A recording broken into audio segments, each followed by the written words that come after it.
Hey guys, I'm down in the barn right now because we blew a fuse and the cow waters are frozen, which of course they are. In a day we're actually going and doing something fun. Today we are headed on the road, my husband and I, to go to Redhead Creamery in Bruton, I believe, Minnesota. We're going to go on a creamery tour. They have a distillery there. They have a little restaurant on site and everything. And so I just thought this is the exact sort of place you guys might want to see. I've never been there before. I've had their cheese. It's delicious. And so I'm really excited to check it out. So I'm going to get this fixed and then we're going to hit the road.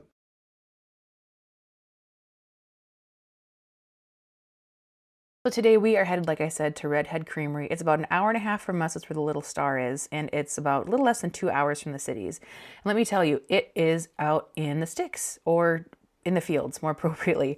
You are down a lot of county roads, down some very long dirt roads, which I think is just a testament to the fact that they have really delicious, good quality stuff, and it's a place well worth visiting. Again, we certainly plan to come back and check it out. So here we are, that's just the driveway we're headed down. Here's the main building where the restaurant is, the distillery, the gift shop. Straight ahead is the barn. And so the whole vibe of the place, it just had really good vibes, I'd say. There were just so many things to check out and do, spend your money on, and of course eat. So you'll get to see all that here as we check everything out. So I love the decor, all these cowbells. I want to pocket every single one of them. They were so pretty. The menu they have is excellent. This would be a Chef Ramsay approved menu. It's not huge, but everything is done really, really well with intention, and everything has cheese as well. Like I said, it's just a really cool place to be. There's so many things to kind of look at. They have a lot of sort of education just kind of built into the design of the place, which is really fun. There's a full bar, which has some of their spirits and also other things like local ones, which is really fun. There were a lot of just kind of cozy nooks to hang out in as well, which is great because I did spend some time just reading a book while my husband went on a tour later. And speaking of books, there's this really cool bookshelf that in the back that actually is a door. It's the secret door that opens up into a room where they do the tasting for the distillery tour. And so again, just so many fun things to see. Again, envious of this cutting board collection. I'm always trying to get cutting boards at thrift stores. And then, yes, this is the bathroom. And I filmed before I used the bathroom, but this wallpaper was so cute. And they had different kind of variations of it in all the different bathrooms. And then they also had this sign, which I thought was just perfection as well. So we got our lunch. We got there about 45 minutes before our tour, which I'd recommend. It got really busy right around noon. The line was practically out the door. We're here in February, so it's cold, but just imagine how beautiful this view would be if you were here during warmer months. And so again, just little details that I think are so cute. And now here comes the food. I got a panini, which was brie, and I want to say like a fig jam or something and a seasonal salad. It was all so good.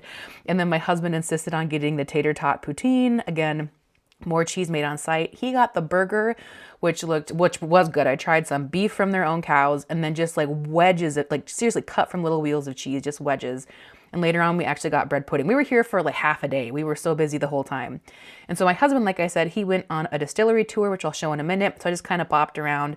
They have this beautiful patio area out here, which again, in warmer weather would be awesome. Straight ahead again, there was the barn where the tour is, which is where I am now. Before the tour, just kind of filming some of the stuff that I thought was interesting here. So here you can see where they milk the cows and where they store the milk. Oh, and there on the TV you see they have a Galentine's bouquet and brunch. They have cool events here all the time, so it's great to follow them on social media. This is their bulk tank for storing milk in. I think they said it was 5,000 gallons, and the bulk tank at the farm that I worked at was a 500-gallon bulk tank.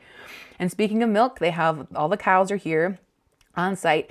They have them kind of separated out by age, all the way from the ones that they're milking down to ones that are just a couple days old, which we'll see here in a second. I didn't give any pets just because we have our own cows at home, and so I'm always kind of cognizant of, biosecurity and not spreading stuff around. So as much as I wanted to give little scratches and scritches, I did not. So here's all the calf pens. And this, I want to say this was their milking group. I can't remember. There was a lot of cows. I think there were 4 different pens. And so here again, in that area where the tour is, you can see their robotic milkers. Again, I believe they said it was 4 robotic milkers they have, but they have 2 that you can see here through the window. And then they had this really beautiful quote up here on the wall right by the milk machines, which I thought was really lovely. So I pulled out just kind of my little favorite part of that, which might go in my own barn. I really liked it. My husband was tasked with filming on the distillery tour. He's not used to making videos for YouTube, so we didn't get a ton of footage.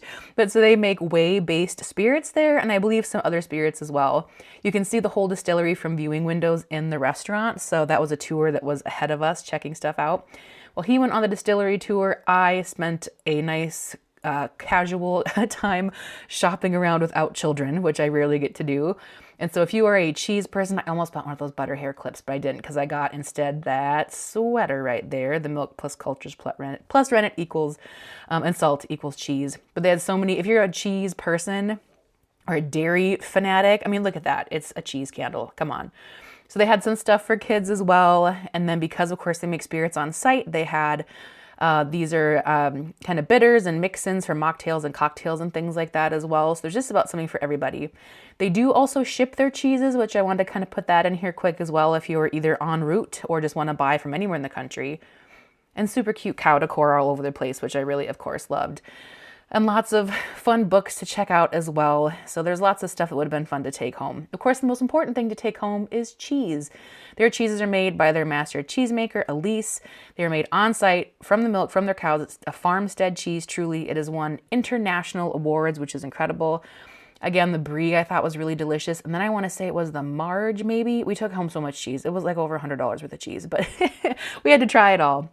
They also recently started bottling milk, so it's creamline style milk, so unhomogenized, and then also yogurt as well.